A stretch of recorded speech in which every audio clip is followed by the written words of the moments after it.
JEE mains में पूछा हुआ क्वेश्चन है। इसमें 3 टर्म्स हैं लोग की फॉर्म में और ये तीनों किसमें है, एपी में है और इसमें से अपने को एक्स की वैल्यू निकालनी है। देखिए किस तरह की टर्म है। पहली टर्म है लोग बेस है 3 2 कॉमा, दूसरी टर्म है लोग इसका बेस भी 3 है 2x-5 ये है। तीसरी टर्म है सबका बेस जो है 3 है 2 और x-7/। इस तरह की 3 टर्म काय में है, एपी में है। सबने तो एक्स निकालना है। तो मान लीजिए ए बी सी अगर 3 टर्म एपी में होती हैं तो क्या कंडीशन होती है, सिंपल ये होती है कि सेकंड टर्म में से अगर फर्स्ट को माइनस करें तो वो क्या होगी, थर्ड में से सेकंड को माइनस करें बराबर आएगा, तब तो कॉमन डिफरेंस आता है ना। तो ये चीज हम यहाँ यूज कर लेते हैं। कहने का मतलब ये जो सेकंड टर्म है लोग 2x-5 इसमें से इसको माइनस कर देते हैं लोग 3 2 को, तो ये इक्वल टू आना चाहिए लोग 2x-7/2 अपॉन क्या माइनस है ना, ये माइनस लोग 3 2x-5 ये आ जाएगा। ये चीज हमने लगा दी यहाँ पर, है ना। अब इससे क्या होता है लोग m माइनस लोग n की तरह बन रहा है, ये होता है लोग m अपॉन n। ये कब होता है, जब दोनों का बेस सेम हो, और सेम है दोनों का 3 है, तो कहने वाला हम इसको लिख सकते हैं लोग 3 2 की पावर x-5 अपॉन 2 लिख सकते हैं इसको। और इस तरह से यहाँ भी लिख सकते हैं लोग 3 2 की पावर x-7/2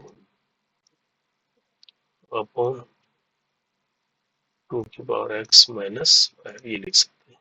अब देखो दोनों तरफ लोग हो गया, यानी लोग m इक्वल टू लोग n होता है, और यहाँ भी दोनों का ये सेम है, तो m इज इक्वल टू क्या होगा, n होगा। यहाँ पर दोनों का बेस 3 है, तो कहने वाला 2x-5/2 इज इक्वल टू निकल गया 2x-7/2 अपॉन 2x-5। अब इसको थोड़ा सा और सोल्व कर देते हैं। ये 2x×2 हो जाएगा, -7/2 नीचे आ जाएगा, 2 के साथ 2x-5 ये ऐसा है ना।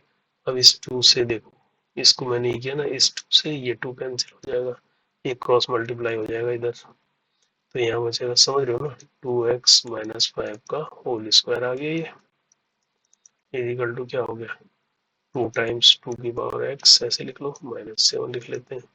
और अब इसको स्क्वायर को खोलेंगे 2x का होल स्क्वायर बना 2x आएगा, 5 का स्क्वायर 25 -10 इंटू 2x ये तो आएगा इक्वल टू 2 × 2x-7। ठीक है, अब इसको एक साइड में ले आते हैं, 2x है ये, है ना, इसको इधर ले लेते हैं -10 और ये भी इधर आ जाएगा -2, तो ये कितना हो जाएगा 12 हो जाएगा, -12x 2 की पावर x ये हो जाएगा, और 25 और 7 ऐड हो जाएंगे, ये कितना हो जाएगा 32 इक्वल टू 0 आएगा ये। अभी क्या लग रही है आपको, 2x में क्वाड्रेटिक बन रही है ये, है ना, क्वाड्रेटिक बन रही है, तो इसको जो है अपन ऐसे कर लेते हैं। इसको सोल्व करने के लिए 2 की पावर x को हम क्या मान लेते हैं, y मान लेते हैं।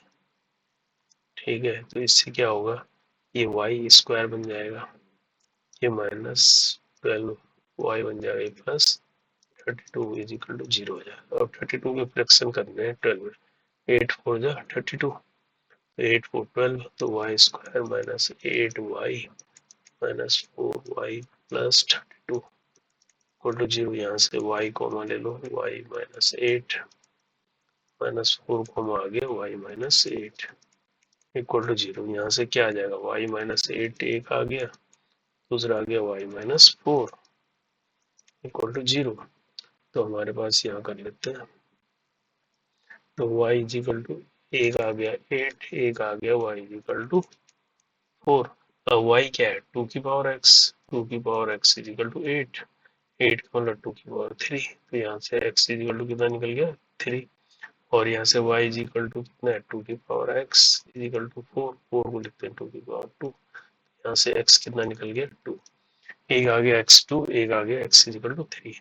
अब देखो इसको कंसिडर करेंगे, इसके लिए इसको थोड़ा सा इसको देखो, टर्म्स दिए हैं उनको देखो।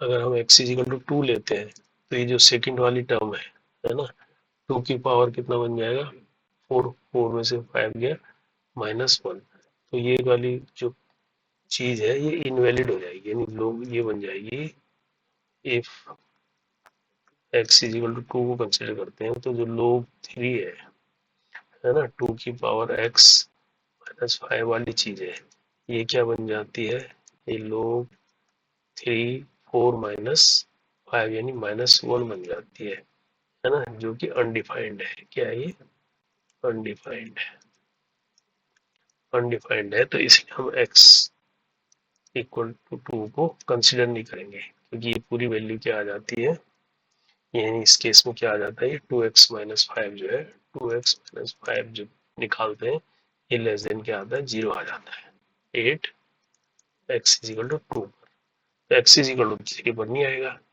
8 में से 5 गया 3, पॉजिटिव आएगा ना, तो इसलिए इसको x इज इक्वल टू 2 को हम कंसिडर नहीं करेंगे, तो x की वैल्यू क्या होगी 3, 3 इज द राइट आंसर।